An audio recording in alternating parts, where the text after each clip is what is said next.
Hola, estamos entonces ya grabando la presentación de los sistemas de infusión. Listo, entonces los sistemas de infusión, el tema va a agrupar distintos elementos. Mm, En general, pues tenemos las bombas de infusión, que sería como la principal de la clase, pero pues digamos que la relacionaremos con otros dispositivos que también funcionan bajo métodos similares. Las bombas de infusión tienen una característica y es que a pesar de que parecen sistemas bastante sencillos y que en teoría lo son, tienen también consecuencias bastante importantes si llegan a funcionar mal. Son dispositivos que pueden llegar a ser bastante riesgosos si son mal utilizados o si están dañados.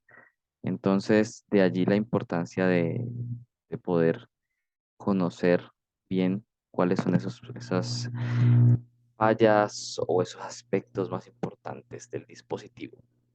Em, estas bombas se utilizan para administrar medicamentos, también, por ejemplo, para administrar analgésicos, para hacer quimioterapia.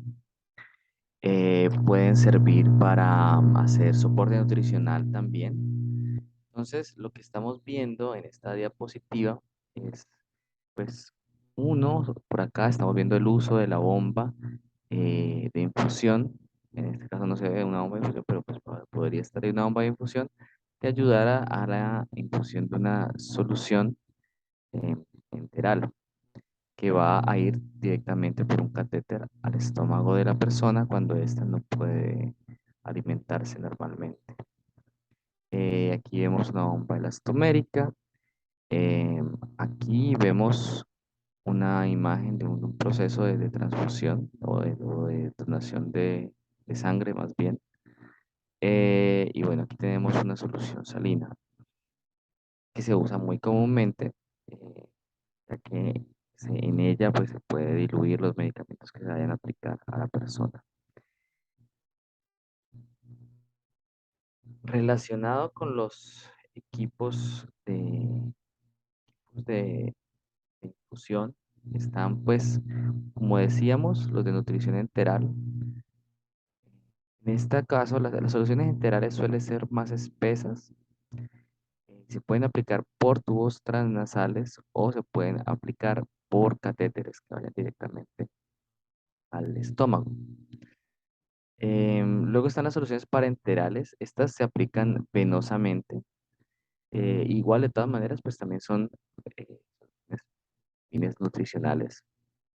En las venas también se aplican las drogas intravenosas. Em, Generalmente hacer esa aplicación de las drogas en las venas, pues es más fácil porque las venas no están a una presión tan alta como las arterias, por lo tanto, pues no hay tanto sangrado. Segundo, además, porque claro, por la vena, la infusión, lo que sea que se infunda, pues va a llegar luego al corazón y ser bombeado a todo el resto del cuerpo. Em, otros dispositivos, pues ya requieren es que haya una conexión arterial, como por ejemplo los equipos de distintos tipos de transfusión, los de plaquetas, los de plasma, o los que transfunden sangre completa, aunque la sangre completa es sobre todo eritrocitos y plaquetas también y plasma. Eh, pero bueno, esa es como una diferencia entre los distintos puntos de aplicación de estos dispositivos que tenemos acá. Hay muchos tipos de complicaciones que se pueden presentar en la terapia intravenosa. Una de ellas es que la velocidad sea muy alta. Si la velocidad es muy alta, puede hacer el sistema arterial, puede sentir, o bueno, venoso, el sistema vascular puede sentir una presión muy alta en ese punto y al sentir la presión muy alta va a tomar medidas para disminuir la presión. Pero al tomar esas medidas para disminuir la presión, pues lo que puede terminar haciendo es que se baje la presión en general en todo el cuerpo independiente y que después no se recupere. Entonces eso va a generar mareo, pérdida del conocimiento o también puede inclusive generar muerte. La extravasación eh, produce inflamación, necrosis y consiste en que lo que se esté, digamos, el líquido que se está infundiendo termina atravesando la membrana de las arterias. La embolia gaseosa se produce si no tenemos cuidado y en la solución que se está inyectando o lo que sea el líquido que se está inyectando hay aire en una cantidad suficiente que pueda crear un émbolo. Ese aire podría formar una burbuja suficientemente grande como para tapar alguna arteria pequeña o alguna vena pequeña.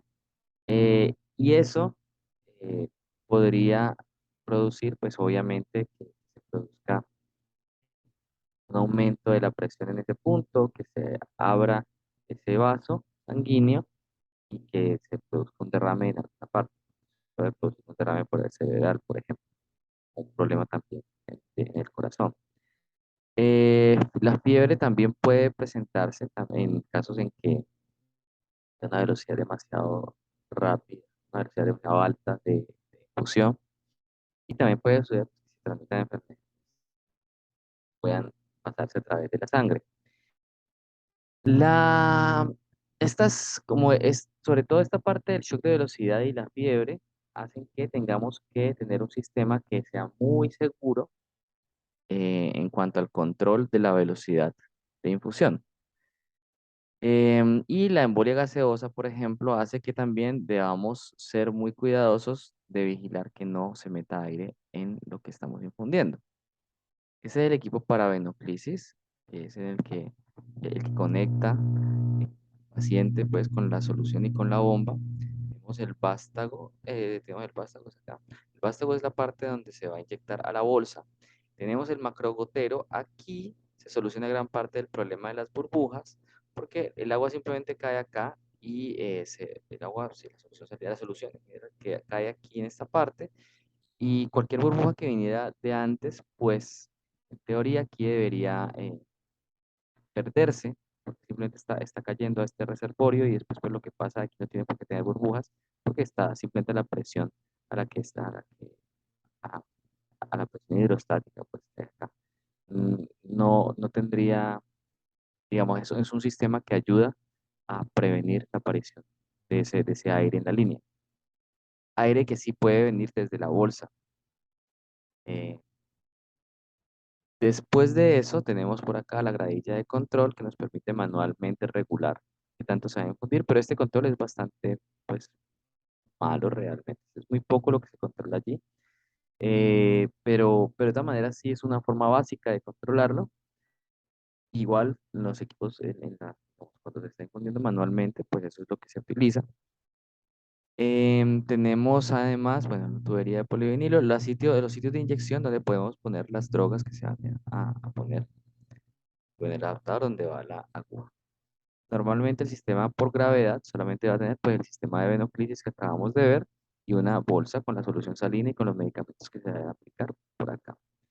La única fuerza que está empujando esto es la fuerza de gravedad. Por lo tanto, si la persona está más alta que la bolsa, pues lo que va a pasar no es que la solución caiga hacia la persona, sino que la sangre de la persona se va a salir y va a ir hacia la bolsa.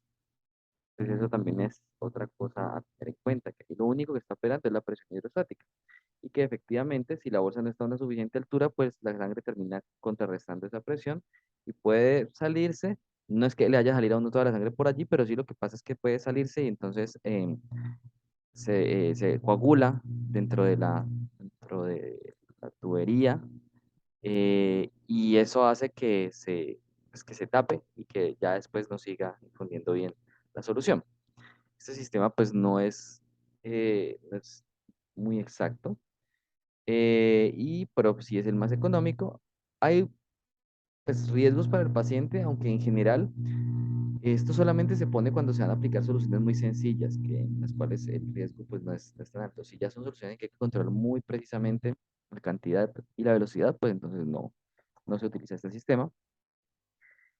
Las drogas tienen unos tiempos de absorción y unas cantidades máximas de absorción, pues dependiendo de cómo se inyecten. Si se hace oral, bueno, en el caso pues no se inyecta, se traga, y el proceso para que el organismo absorba y pase en el torrente sanguíneo, pues es muy lento, es el que estamos viendo acá en la línea más plana de todos, en la curva más plana.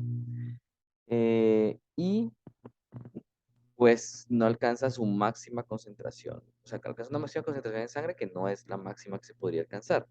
Si se hace subcutáneo, se mejora un poco la concentración en sangre máxima. Si se hace intramuscular, pues se mejora todavía más. Pero la que más concentración en la sangre alcanza, pues es la intravenosa, que llega directamente al torrente sanguíneo. Pero pues esa también cae más rápido. Entonces, los medicamentos tienen un punto en que están haciendo su labor adecuadamente, que es el punto entre la concentración mínima efectiva y la concentración mínima tóxica. Si nosotros nos tomamos, por ejemplo, las pastillas, que el doctor nos mande pastillas para algo y nos dice tómeselas cada 8 horas, pues porque precisamente al tomárselas cada 8 horas, pues ellas van a mantenerse dentro de esta franja de concentración mínima y concentración efectiva y tóxica. Si nos la tomamos demasiado rápido, o si nos tomamos varias a la vez más de la dosis que nos enviaron, entonces esto va a incrementarse y va a subir por encima de este límite y van a empezar a ser tóxicas. Pero claro, el límite de esta franja puede ser bastante ancha, todo depende del medicamento. Si por el contrario dejamos que pase mucho tiempo antes de volver a aplicarlo, antes de volver a tomárnoslo, pues entonces va a caer por debajo de esta franja y pues ya no va a estar uno dentro del efecto deseado. Entonces, generalmente lo que se trata es de que esa concentración en sangre se mantenga dentro de esta franja de acá. En las bombas de infusión se utilizan varios sensores. El de ultrasonido ayuda a detectar las burbujas, muy importante pues, para que no pase aire al torrente sanguíneo. Los detectores de oclusión son los detectores de fuerza. eh, Y esos detectores, pues, se ponen para vigilar que no haya oclusiones ni entre la bomba y la bolsa, ni entre la bomba y el paciente. Las oclusiones que se van a presentar ahí van a dar señales distintas, que ahorita hablaremos de cómo son. Tenemos, se puede medir flujo a partir de medir un diferencial de presión.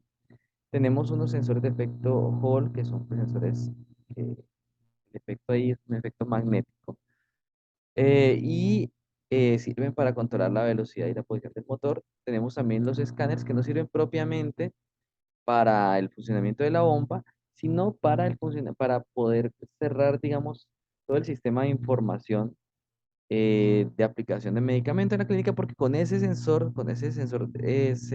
se revisa que el medicamento que se le está aplicando a la persona, pues él tiene un código de barras y se revisa que ese código de barras de ese medicamento esté asociado en el sistema de administración de medicamentos de la clínica, esté asociado al paciente que efectivamente se va a aplicar, escaneando también el código de barras que tiene el paciente en su manilla. El otro sensor es un sensor óptico para tener un encoder que nos permite también hacer un control de velocidad del motor. Los controladores de infusión no aplican una fuerza sobre la bomba o sobre el líquido que se está infundiendo hacia la persona. Simplemente lo que hacen es regular la cantidad de líquido que va pasando, contando las gotas que van cayendo y a partir de las gotas calculando el volumen que se va a infundir. No son muy precisos o muy exactos, pero pues son mejores que el sistema puramente manual, puramente por gravedad, eh, y pues permiten controlar las tasas de goteo, ya sea por gotas por minuto, definidas por gotas por minuto, o por mililitros por hora, em, y pues realmente en últimas, ese flujo en mililitros, pues igual requiere una conversión, porque lo que en últimas está viendo son las gotas que están cayendo. Las bombas de infusión, hay diferentes tipos de bombas de infusión, pero en general, pues ya en lo que las caracteriza, pues por encima, digamos, de los controladores, es que estas sí están ejerciendo una fuerza sobre el líquido que se está fundiendo con el fin de que pase pues más rápido, o también lo controlan para que pase más lento. Pero en este caso, entonces pueden ejercer un efecto tanto positivo como negativo, como de aumentar la velocidad como de disminuir la velocidad. Estas bombas pueden ser volumétricas, pueden ser las bombas de percursores, o pueden ser también implantables, o pueden ser bombas elastoméricas. Generalmente, cuando es para aplicaciones en casa, pues se utilizan bombas implantables o elastoméricas, y en el hospital, pues se utilizan las volumétricas o los perfusores. Las bombas de infusión volumétricas, aquí ya nos vamos a sentar en las volumétricas, generalmente permiten velocidades de flujo hasta de 1 litro por hora.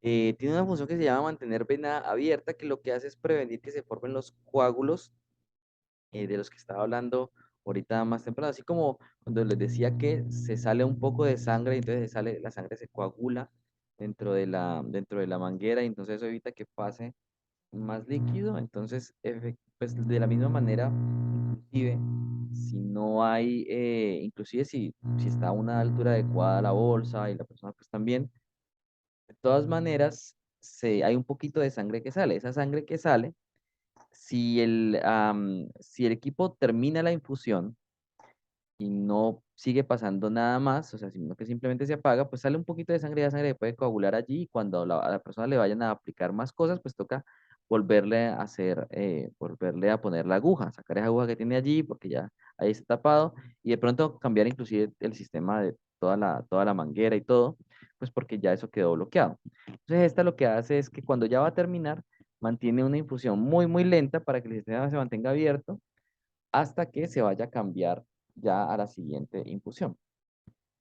Em, También tenemos el volumen máximo que se puede poner son hasta 10 litros. Pues no en todas las bombas, estamos hablando de las volumétricas, no solamente. Tienen detectores de aire para prevenir la embolia gaseosa. Tienen prevención del flujo libre, lo que quiere decir es que si, si digamos, si se daña, si se pierde, por ejemplo, la alimentación, o se retira la línea, eh, entonces va a cerrarse el sistema para que no se vaya a perder eso, para que no vaya a seguir infundiendo em, para que no se pierda el líquido, o para que no infunda, digamos, a una velocidad no controlada. Tenemos también las alarmas por agotamiento del fluido o oclusión. Bueno, aquí esta parte es importante, y es que cuando la oclusión es inferior, quiere decir que es entre la bomba y la persona. Si la oclusión es entre la bomba y la persona, el líquido va a tender a acumularse en la manguera, y eso va a generar que haya una presión positiva en el sensor. Por el contrario, si la oclusión se da entre la bomba y la bolsa de solución salina, em, lo que va a ocurrir es que la bomba sigue jalando, como queriendo extraer ese líquido, y no se encuentra nada.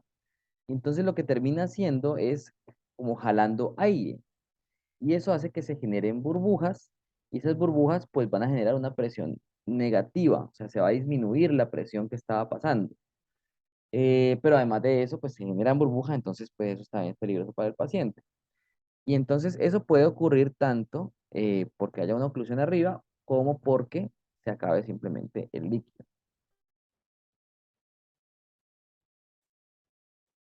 Las bombas peristálticas pueden ser lineales o rotatorias, dependiendo del mecanismo que utilicen, pero hay algo que es común tanto a unas como a otras, y es que en realidad el flujo no es constante, constante. El flujo eh, va, aumenta como por paquetes, como por lo que ahí se llama bolos.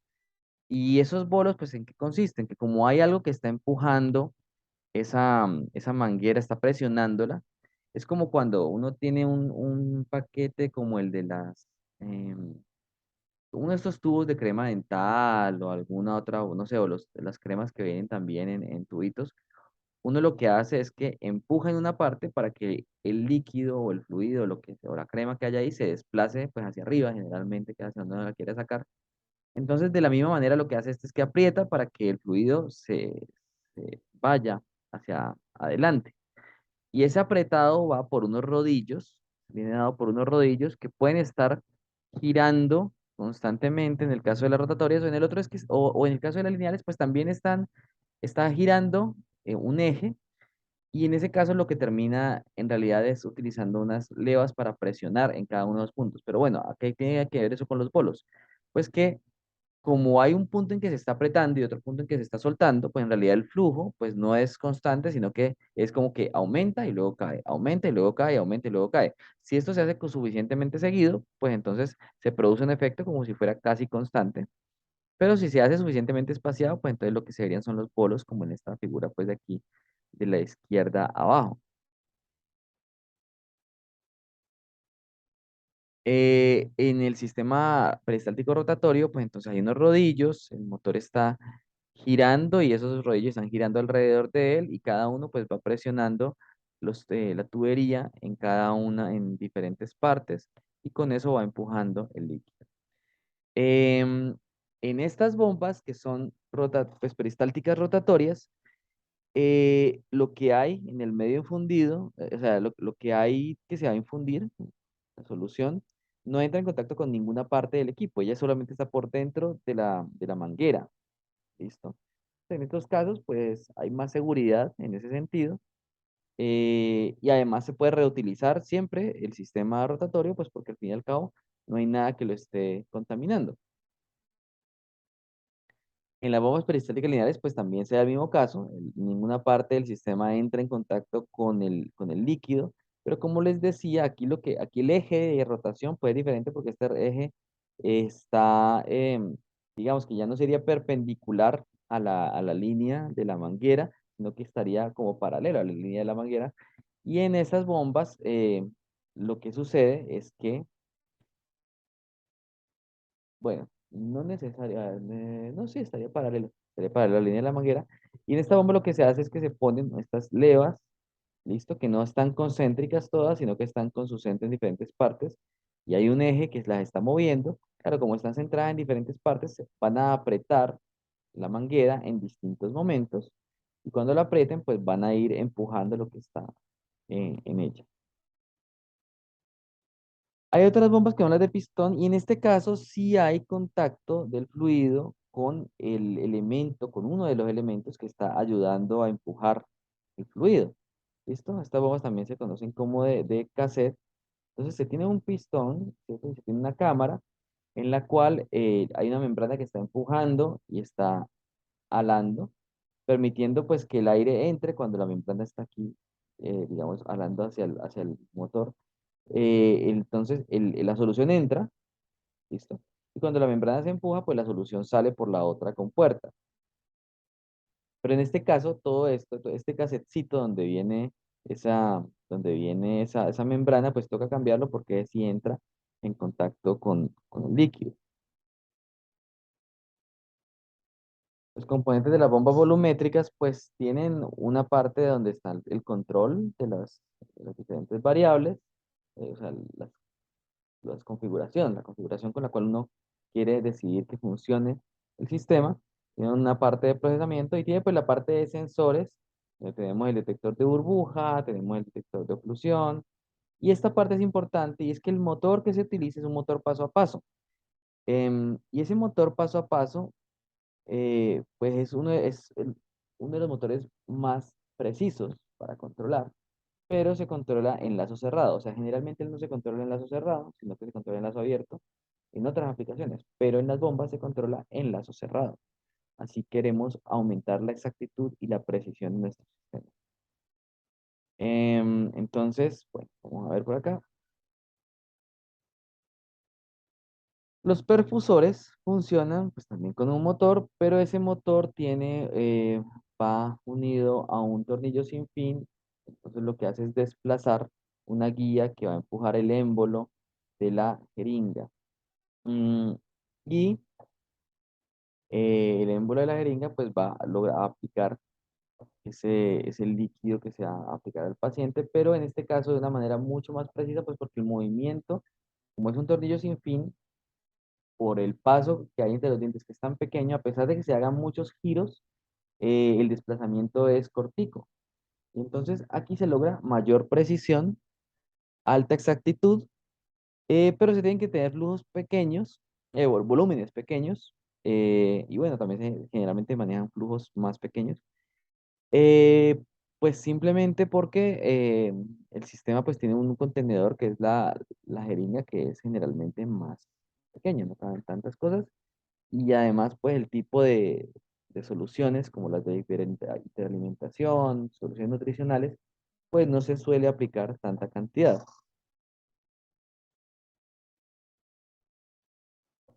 Algunos soportan inclusive poner dos jeringas, pero bueno, en cualquier caso pues simplemente sería eh, con una jeringa basta realmente, siempre cuando se pueda cambiar después, lo que le permitiría aplicar dos jeringas después que pueda aumentar el volumen. En estos casos no hay un sensor de burbuja, generalmente, pero se puede poner, igual sería útil, porque generalmente hay muy poca probabilidad de que se imputa aire. La curva de trompeta se utiliza, eh, pues en cualquier bomba de infusión se utiliza para medir cómo va evolucionando el error a lo largo del tiempo. Em, las bombas de infusión funcionan con, digamos, no, la norma que la regula es la IS 60601-224, como les decía, pues que es una subnorma de de las normas generales de la 60601. Em, pero hay que tener en cuenta para los perfusores en particular que estas curvas que se calculan, curvas que funcionan para la bomba con, con la jeringa específicamente. O sea, hay una jeringa específica para la cual se han hecho las pruebas. Si se le cambia la jeringa, pues entonces ya no se mantiene la realidad de eso. En general, también hay que decir que las bombas de infusión funcionan con un tipo de manguera determinado. Se vende pues un sistema determinado para ellas. Claro, el sistema de venoclisis pues ya es algo estándar, así que las bombas de infusión generalmente para medicamentos funcionan con ese tipo de manguera, pero también como hay otras bombas para otras aplicaciones, a veces necesitan mangueras especiales. O sea, aquí están los componentes de los propulsores, podemos ver pues los controladores y todo, el motor, el tornillo sin fin y cómo esto empuja el émbolo. Las bombas implantables se utilizan cuando hay personas que tengan enfermedades crónicas que requieran que se aplique cada cierto tiempo una cantidad, por ejemplo, de analgésico, de medicamento o quimioterapia, por ejemplo. Y en esos casos, entonces a la persona lo que se hace es que le pone esa bomba subcutáneamente y pues cada cierto tiempo también se cambia el líquido que hay en el reservorio o se rellena el reservorio y esta pues puede durar 10 o más años ahí pues. Lo malo es que si se llega a dejar vacío completamente, pues también se va a coagular y entonces ya después no va a salir y entonces va a ser un problema pues porque toca también hacer un procedimiento para volver a abrir eso. Las bombas elastoméricas también se utilizan en casos, por ejemplo, de quimioterapias y otros tratamientos que se deben hacer pues, por la persona en su casa. Y ellas son como, como si fuera una bomba inflada, ¿listo? Sino que está pues inflada por la solución que se va a infundir y a medida pues que ella se va cerrando, em, pues va empujando el líquido hacia adentro de la persona. Por dentro tiene, por fuera tiene una carcasa que es más rígida, de plástico rígido, pero por dentro tiene una carcasa que es una bomba, pues, eh, completamente elástica. Durante el mantenimiento de las bombas de infusión se utiliza un analizador de bomba de infusión que nos sirve para verificar, pues bueno, primero que durante el funcionamiento de la bomba, si el contenedor está vacío, entonces em, verificar que el sistema detecte eso, que está vacío. También que desde el sistema detecte si hay aire en la línea, también que se detecte si cuando se fluyen, tanto a nivel entre la bomba y el paciente, como entre la bomba y la bolsa. Eh, y bueno, el analizador nos permite medir el flujo que se está aplicando de una manera más exacta y el volumen también total que se aplica. Otra cosa que hay que hacer durante el mantenimiento es verificar que cuando se abra la puerta, pues entonces se active la alarma y que además el sistema pare de infundir. Em, y también pues que es cuando se completa la infusión. Más pruebas de mantenimiento que se pueden hacer, pues parar todo el suministro de fluido, dejar todos los clamps abiertos, pero el sistema tiene que ser normalmente cerrado. ¿Qué quiere decir esto? Que si se apaga el sistema completamente, él no deja pasar más líquido, sino que se queda eh, cerrado. Esto para que si la bomba llega a apagarse durante el tiempo que se conectaba con una persona, pues eso no vaya a dejar que pase el flujo abiertamente, porque eso pues sería, podría ser peligroso para la persona. Programar también entonces flujos mayores y menores a 1 mililitro por hora utilizando el analizador de la bomba. Em, los errores de suministro, pues generalmente en nutrición enteral es un poquito más alto el error que se permite, hasta el 15%. Mientras que en soluciones en soluciones que son ya intravenosas, pues estamos esperando funcionar dentro del 5% o máximo 10%, pero generalmente dentro del 5%. ¿Listo? Si pueden, ven ahí en la diapositiva, pues ven que los controladores son más laxos con esto, entonces pueden llegar hasta 10% del flujo programado. Un tipo de bomba portátil es el páncreas artificial, y en este caso lo que se hace es que hay un sensor percutáneo que está subcutáneo, más bien subcutáneo, que está midiendo el nivel de glucosa continuamente, que sería este que está poniéndose acá. Y entonces él envía esa señal a un receptor y en ese receptor se realiza pues se transmite para que se realice el cálculo de la señal de control para controlar la bomba. Esta bomba en realidad no es implantable, no es una bomba externa, lo que es implantable pues es el catéter que se tiene para poder inyectar esto a la persona continuamente. Em, y permite cumplir la función eh, de regular la glucosa en la persona, em, en casos pues en que se requiere administración de insulina constantemente, personas diabéticas. Tenemos aquí nuestra bomba FlowGuard, que es la que tenemos en el laboratorio. Tenemos aquí los sensores de oclusión, tenemos por acá el sensor de burbuja. Estos deditos indican que la bomba es lineal, peristáltica lineal. Aquí la tenemos abierta, por aquí está el motor. Aquí también podemos ver el motor, las diferentes placas. Aquí vemos el encoder del motor.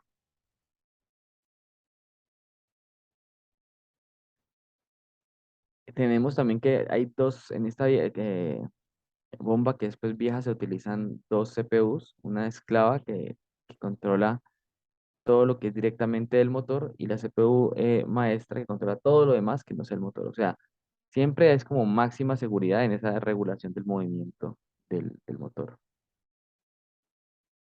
Bueno, la RAM, como les decía, que siempre tiene esas etiqueticas, o la ROM.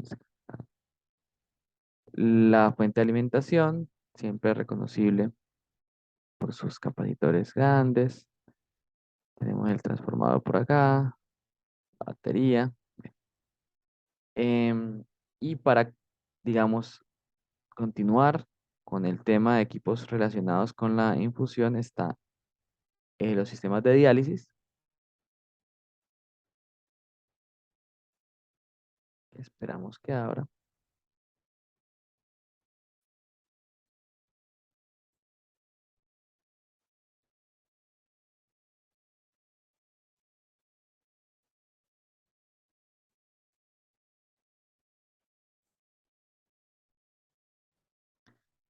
Los sistemas de diálisis están, los de diálisis, hemodiálisis extracorpórea, y en ellos lo que se hace es que la sangre sale del paciente, pasa por el equipo, en el equipo se realiza el proceso de filtrado, em, y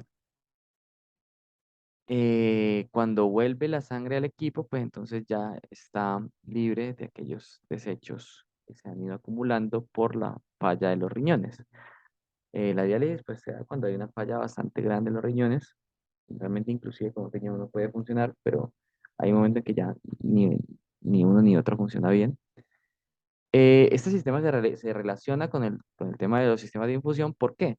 Porque si ven acá, esto funciona también con una bomba, que es una bomba peristáltica rotatoria.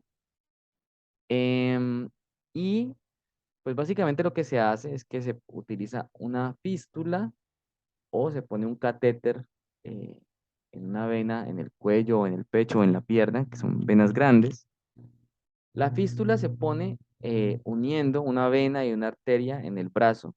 Eso lo que nos da es un vaso más grande, un área más grande por donde pueda pasar el flujo para poder permitir, porque el flujo que va a ocurrir ahí es un flujo grande y por lo tanto no podría ser simplemente a una arteria o una vena en ese punto porque son pequeñas. Entonces, lo que se hace es que la sangre sale, hay un monitoreo de esa presión, entonces ahí por ahí derecho están midiendo presión arterial de manera invasiva. Eso pasa entonces por una bomba peristáltica rotatoria, se aplica una solución que evita que se coagule esa sangre y luego pasa por el dializador. En el dializador está el líquido dializante por fuera o sea, el contenedor se divide en una parte interna con una membrana. Entonces, por la parte externa está el dializante, por la parte interna va pasando la sangre y en la membrana ocurre un proceso de difusión. Aquí tenemos dos bombas, ¿no? Una bomba aquí y una bomba aquí, que es la bomba del dializante, porque ese también tiene que ir cambiando continuamente, pues tiene que ir sí, cambiando continuamente para poderse llevar esos desechos que hay en la sangre. Bueno, ahorita vamos a ver qué tipos de desechos son esos, son los desechos metabólicos. Entonces la sangre que sale después pasa, se regula la presión para que sea una presión venosa, se pone una trampa de aire porque aquí obviamente puede ocurrir fácilmente que hubiera burbujas y entonces tenemos que evitar eso y para eso ponemos la trampa de aire y luego eso es inyectado nuevamente al paciente. Em, este es otro diagrama en el cual pues básicamente están las mismas características, pero bueno, pues simplemente recalcar que el dializante lo que hace es remover, em, digamos, absorber de alguna manera aquellos solutos que no nos interesan. ¿Y cuáles son esos solutos? Pues entonces la cuestión allí es que con el dializante logramos que haya una difusión, como recordarán, siempre pues las cosas van en un sitio de mayor concentración a menor concentración. Entonces, por ejemplo, el sodio, pues no pasa nada porque está a la misma concentración. Pero el potasio no queremos que se acumule, entonces eh, se pone a una concentración menor que en la sangre. Esto es un ejemplo, una concentración en la sangre, pero obviamente puede haberse acumulado más. ¿Listo? El cloro, pues queremos que se mantenga, pero otro que queremos que salga es, por ejemplo, la urea. ¿Listo? Entonces la urea tiene que excretarse, entonces por eso en el dializante hay cero, entonces él se lleva toda la urea que hay en la sangre actualmente. La creatinina también queremos expulsarla, entonces también por eso está en cero. Em, el magnesio también se quiere regular, no expulsar completamente, no simplemente regular. Hay otros, por ejemplo, entonces que se tienen a niveles un poco más grandes, como por ejemplo el calcio.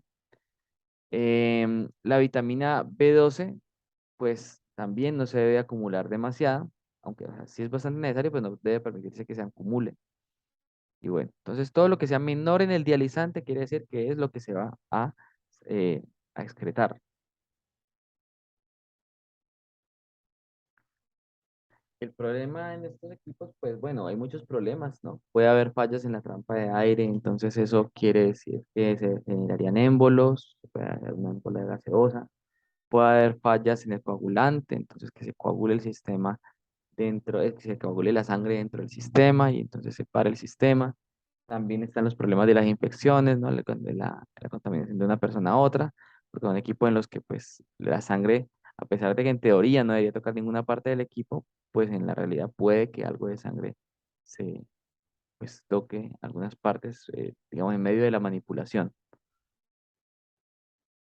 Las unidades de diálisis peritoneal son menos riesgosas em, y son más portables. Lo que se hace con ellas es que hay una solución similar a la del dializante que estábamos viendo anteriormente, y esa solución, al paciente se le pone un catéter. Ese catéter entonces va al espacio, eh, digamos, a la cavidad peritoneal, listo, que está por acá. Y lo que se hace es que el paciente se sienta un rato, se conecta el catéter a una bolsa con esa concentración, con esa solución dializante. Y cuando se ha infundido ya toda esa solución allí, esa solución queda dentro del peritoneo, está en contacto con los intestinos, está en contacto con un montón de vasos sanguíneos, y entonces se ocurre esa difusión desde los intestinos, desde los vasos sanguíneos hacia el líquido dializante. Y luego ese líquido dializante, como veíamos en el dibujito de aquí atrás, pues tiene que salir hacia otra bolsa, que es la bolsa en la que se va a drenar. Em, Esto se puede hacer manualmente, entonces lo más sencillo es hacer la terapia CAPD, que es diálisis peritoneal ambulatoria continua, y en esa pues simplemente los pacientes van a manejar las bolsas, y siguiendo pues las indicaciones de mantener, por ejemplo, pues la que se va a infundir tiene que estar más alta, la que va a drenar pues tiene que estar más baja. Entonces se hace ese proceso más o menos como 4 veces al día. Esto sería este de acá, esta segunda gráfica. Entonces se llena el peritoneo, se vacía, se llena inmediatamente otra vez, se espera un tiempo, se vacía, se llena otra vez, espera un tiempo, se vacía. Listo, y el paciente mantiene así todos los días haciendo este proceso 4 veces, como cada 8 horas. Em, pero también, pues puede darse que pues, la persona no quiera hacer eso, sino que quiera solamente hacer eso mientras está dormida. Y para eso existen estos otros modos como el IPD, ¿cierto? La diálisis de paciente intermitente. Eh, Cualquiera de estos modos lo que hace es que no hay cambios durante el día, no hay recargas durante el día, sino que todo se deja para una hora específica. No sé, por ejemplo, después de las 9 de la noche o algo así. Y entonces, durante ese tiempo, el paciente está durmiendo, está conectado a la máquina, y la máquina hace varios procesos de infundir el líquido y luego drenarlo rápidamente, varias drenadas. Em, y de esa forma el paciente al otro día pues se despierta y vive una vida pues más o menos pues normal. Entonces, bueno, el ciclo de diálisis es lo que hemos hablado, llenar la cavidad peritoneal de líquido, y luego que ha pasado un tiempo, que ya ha absorbido todos esos solutos que se quieren botar, pues entonces pasar ese líquido a la solución de drenado, a la bolsa de drenado. Aquí están los sistemas las partes del sistema que entran. Aquí está la bomba, listo. El líquido con deslizante, una unidad para calentar el líquido, porque pues no debe, para que no haya como un choque ahí de temperatura con el paciente. Las bolsas de desecho y listo. Ese ha sido el tema de hoy y gracias por escucharnos entonces. Escucharme.